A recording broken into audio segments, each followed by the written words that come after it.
Muy buenas, profesores y compañeros. El día de hoy les voy a estar hablando sobre el tema de la cláusula penal y la cláusula a favor del tercero. Primero vamos a explicar lo que es la cláusula penal y posteriormente hablaremos de la cláusula a favor del tercero. Entonces, en primer lugar, antes de hablar sobre el concepto de cláusula penal, debemos destacar que cuando hablamos del tema de la cláusula penal, debemos distinguir a qué se refiere el término o la palabra penal, ya que muchas personas lo asocian erróneamente ligándola al derecho penal, y esto no es cierto porque no tiene nada que ver con esta rama del derecho. Entonces podemos entender que la cláusula penal es aquella cláusula que puede pactarse en los contratos por la que se acuerda de manera anticipada el pago de una determinada indemnización para el caso de que alguna de las partes incumpla dicho contrato. La cláusula penal establecida suele consistir en el pago de una cantidad como indemnización por el incumplimiento, pero también puede consistir en un dar, hacer o no hacer algo para el caso de contravenir la obligación principal. Se denomina cláusula penal porque las partes, para asegurar el cumplimiento de una organización, recíprocamente se imponen una pena con el fin de restituir este daño que surge a partir del incumplimiento o de la entrega defectuosa de la cosa. Ya aclarado lo que es el concepto, vamos a hablarles sobre lo que son las funciones de la cláusula penal. ¿Y cuáles son las funciones de la cláusula penal? Se preguntarán muchos, porque ya hemos mencionado algunas con el concepto. Estas funciones constan de dos y son las siguientes. La primera es que este es un tipo de garantía personal, puede servir de evaluación anticipada y convencional de los perjuicios. Desde el momento en que las partes convienen una cláusula penal, estipulan una multa para el caso de contravenirse por el deudor la obligación principal. Entonces, esta multa cumple con una función de constituir una evaluación anticipada y convencional de los perjuicios, y desde este punto de vista, esta cláusula presenta la utilidad para el acreedor de no tener que acreditar los perjuicios frente a una acción destinada a obtener su reparación. Y es más, el acreedor podrá solicitar la indemnización de perjuicios a través del cobro de esta multa sin que sea necesario que haya sufrido efectivamente perjuicio alguno. Y esta es así constituimos lo que es la primera función de la cláusula penal. ¿Y qué pasa con la segunda función? Esta función cumple un papel algo diferente a la primera. Cumple la función de caucionar la obligación principal. Esta función se cumple a través de la cláusula penal mediante el establecimiento de una multa, y esta por la presión psicológica que el pago de esta multa ejerce sobre el deudor frente a la representación que él se haga del incumplimiento de la obligación principal. Si se incumple, tendrá que pagar la pena, entonces este prefiere cumplirla. Entonces vemos que esta no es tanto coercitiva, como la primera, sino que esta juega un papel más psicológica.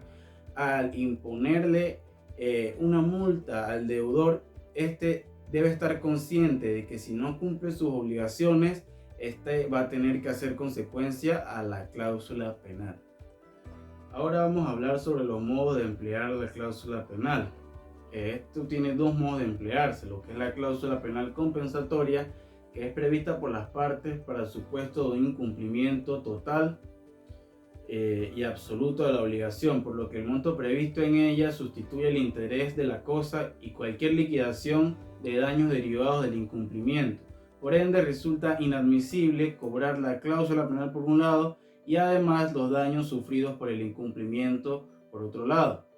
La cláusula penal moratoria, que es el segundo modo de emplearse, es prevista para el caso del incumplimiento relativo de la obligación, ya sea ocasionado por los supuestos de retardo, demora o de incumplimiento defectuoso de la cosa. En este caso, la pena prevista para la cláusula del supuesto de incumplimiento se acumula a la prestación principal, a diferencia de la compensatoria. Al acreedor le bastará acreditar el retardo de la mora o incumplimiento defectuoso de la prestación para poder imponer este pago. Ahora vamos a hablar sobre lo que es la extinción de la obligación de pagar la multa. No obstante, la accesoridad que presenta puede ser vía principal o por vía accesoria. Por vía principal es cuando, extinguiéndose la obligación de pagar la multa, subsiste la obligación principal. Y por la vía accesoria, como consecuencia de haberse extinguido la obligación principal, se extingue la obligación de pagar la multa. Entonces, el fundamento de la cláusula penal lo podemos encontrar en los artículos del 1039 al 1042, que nos dice lo siguiente.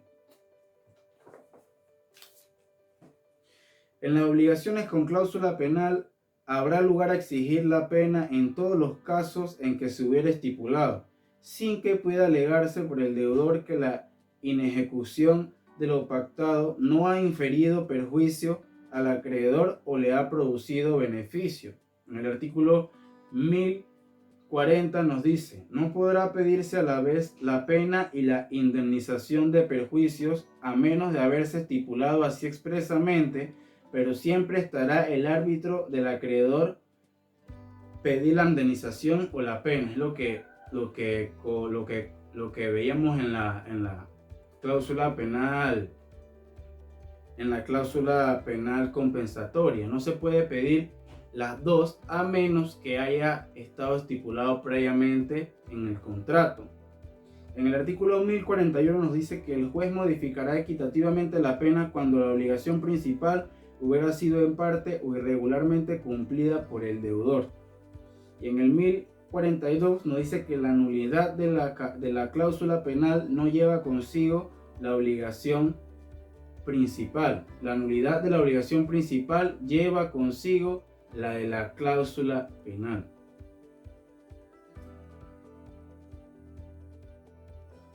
Ya tocado el tema sobre lo que es la cláusula penal, ahora vamos a proceder a explicar lo que es la cláusula en favor de un tercero. Este precepto se encuentra en el título segundo, en el libro cuarto, el título segundo, en el artículo 1108, donde nos dice lo siguiente: los contratos solo producen efecto entre las partes que los otorgan y sus herederos, salvo en cuanto a estos el caso en que los derechos y obligaciones que proceden del contrato no sean transmisibles o por su naturaleza o por pacto o por disposición de la ley. Nos dice el segundo párrafo: si el contrato contuviera alguna estipulación en favor de un tercero, éste podrá exigir su cumplimiento siempre que hubiese hecho saber su aceptación al obligado antes de que haya sido revocada. Todo lo que nos dice nuestro Código Civil panameño en el título segundo de los contratos. Entonces, la estipulación o contrato o cláusula a favor de un tercero es un acuerdo por el cual un sujeto, que se denomina promitente, se obliga frente a otro, que es llamado estipulante, a darle a algún tercero, que se va a llamar en este caso beneficiario, o hacer o no hacer algo a favor de dicho tercero, quien, aunque ajeno a este contrato, o sea que no participa directamente en el contrato, adquiere por el mismo y sin necesidad de realizar acto alguno un derecho a exigir el cumplimiento de dicha obligación a su favor. Es curioso. Esto se constituye así en un esquema triangular de relaciones: estipulante, promitente, promitente tercero y estipulante tercero, todo sobre la base de un único contrato del que solo son parte el estipulante y el promitente, pero que el beneficiario tiene derecho a adquirir los derechos que se le dan, de los cuales se tiene que hacer cargo el promitente. Ya que ya dijimos lo que es el concepto de la cláusula a favor de terceros, vamos a hablar sobre lo que es el fundamento. No el fundamento jurídico, sino el origen, el porqué y de dónde sale esta figura. Este fundamento lo tenemos en la autonomía de la voluntad de las partes de un contrato, que en su propio nombre e interés deciden atribuir todos o parte de los efectos del mismo a un sujeto que es el beneficiario, ajeno a la relación contractual. Hay que destacar esto. Tal punto de partida que distingue esta figura jurídica de otras como la representación, así como la atribución de beneficios a un tercero ex lege, es básico en la medida en que pone de relieve que el origen del derecho del tercero es el propio acuerdo o pacto de las partes, o en otras palabras, que tal acuerdo provoca la integración directa del beneficiario o derecho en el patrimonio del tercero. Afirmación esta de la cual derivan 4 importantes consecuencias, que se las diremos a continuación. Como resultado de la estipulación en favor de un tercero, podemos entender que surten 4 consecuencias. La primera es que el derecho del tercero solo surge en la medida en que el estipulante y el promitente estén de acuerdo en conferírselo. Dicho de otra manera, las partes del contrato del que surge la estipulación a favor del tercero deben estar de acuerdo en conferir a este un verdadero derecho a exigir la prestación que ha de ejecutar el promitente. Eso quiere decir que debe haber un consenso entre las dos partes que formulan el contrato. Entonces, la segunda consecuencia es que la extensión y los límites del derecho del tercero dependen directamente de la voluntad del estipulante y el promitente, y solo hasta donde tal voluntad alcance. Esto implica que el acuerdo entre ambos puede modelar y condicionar el contenido, alcance o ejercicio del derecho del tercero y plasmarlo de esta forma en el contrato del que surge el mismo. Esa fue la segunda consecuencia. Entonces, la tercera consecuencia que deriva de la cláusula a favor de tercero es que, salvo que se disponga otra cosa, el momento en que se produce la adquisición del derecho por parte del beneficiario es el del acuerdo entre el estipulante y el del promitente. Tal afirmación es especialmente importantísima en la medida en que históricamente se ha sostenido por algunos autores y por la jurisprudencia la idea de condicionar la adquisición. La idea de condicionar esta adquisición de un derecho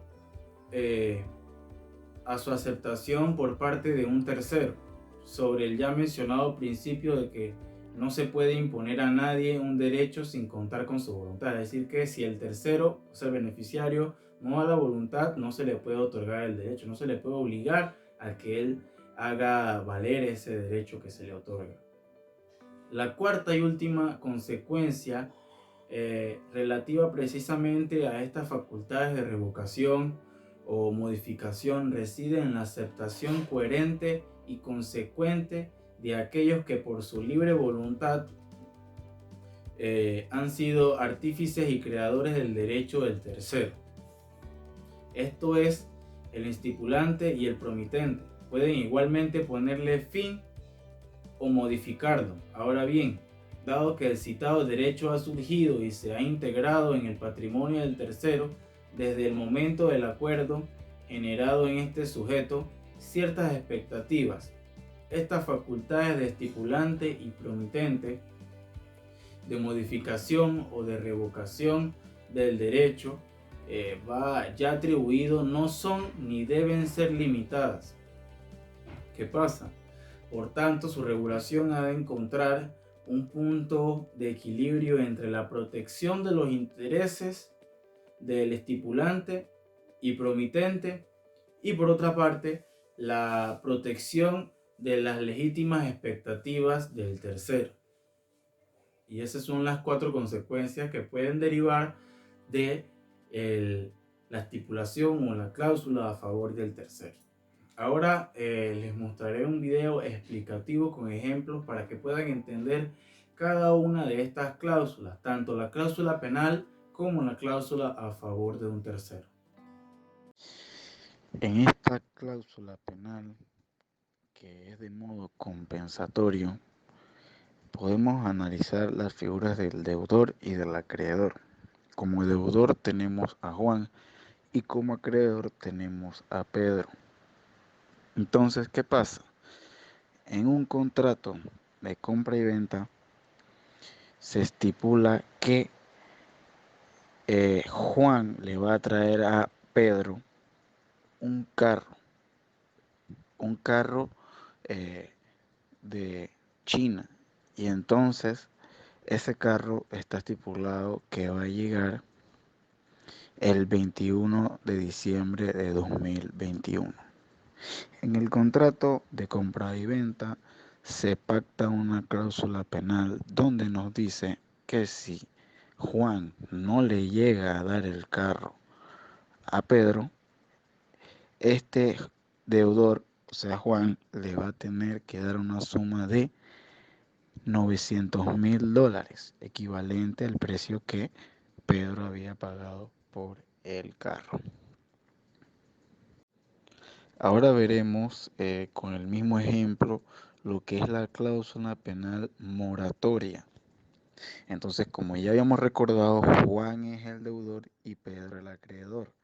En el contrato se pacta que Juan le debe entregar el carro traído de China a Pedro el 21 de diciembre de 2021. Y en el contrato de compra y venta se estipula una cláusula penal, pero esta vez no es compensatoria, sino moratoria. Y esta cláusula penal nos dice que Juan está obligado a, a pagarle por cada día de mora o por cada día de no haberle entregado el carro a Pedro en la fecha pactada. Le debe pagar $3,000 por cada día de mora. De esa manera podemos ver lo que es la cláusula penal moratoria, que hace referencia a la mora del deudor. En este ejemplo de la cláusula a favor de un tercero, podemos ver a las 3 figuras como lo son el estipulante, el promitente y el beneficiario, que es el tercero. Entonces, el estipulante de nombre Pedro pacta un contrato con el promitente de nombre Ariel, en donde estipulan que Pedro le va a prestar a Ariel, que es arquitecto, una máquina que es necesaria para su trabajo en el día a día en materia de arquitectura. Entonces, ¿dónde entra el tercero? En el mismo contrato se hace una cláusula a favor de un tercero. Esa cláusula dice que el promitente, o sea, Ariel, va a estar obligado a hacer unos trabajos en materia arquitectónica de la nueva casa de los esposos. El esposo es primo del estipulante Pedro. Y de esa manera podemos ver la figura de la cláusula a favor de un tercero, sin necesidad de que los terceros intervengan en el contrato, pueden adquirir